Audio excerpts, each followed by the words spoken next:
Hi everyone, it is Janice again.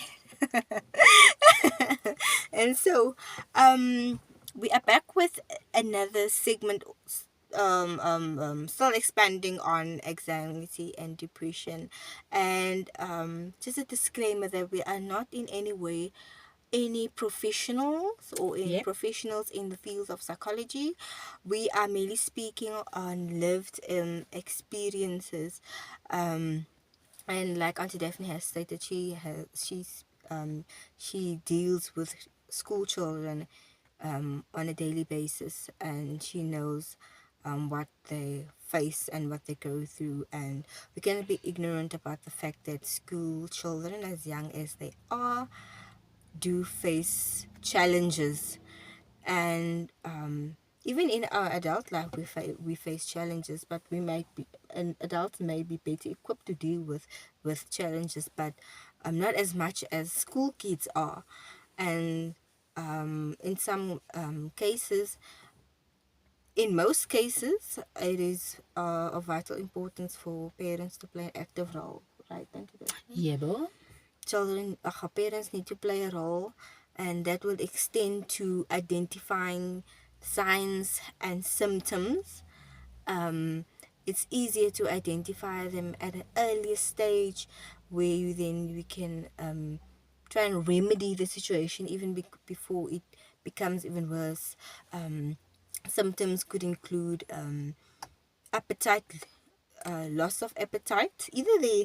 Either there's a loss of appetite, or there's more, or they eat more than they usually eat. There is sleeping patterns. We have insomnia, or they do not sleep at all.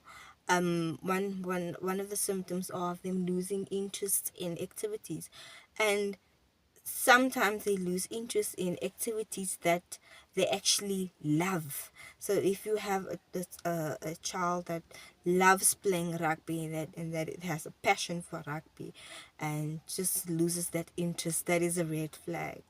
And the general mood, they have very low mood, and there's fatigue. They're extremely tired, and restlessness, and sometimes they snap. Anger bouts. Bouts of anger.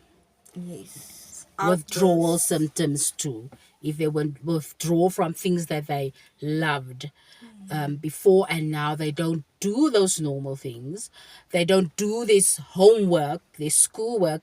They don't want to be around someone. They are scared if they have to be alone with a certain person. Please pay attention to that and believe your child. When your child tells you something, please do not be in denial.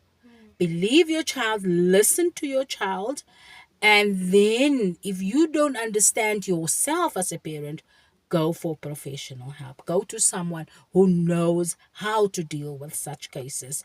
If your child is not a happy person as before, that's also a red flag. Watch your child. Toni Morrison, the poet, she said that if you look in the eyes of your child, there you will also then notice a difference. Make it a habit to look in the eyes of your child. See whether they're happy or not, because that is a sign. And children, it is important for a child, like I said before, to feel safe.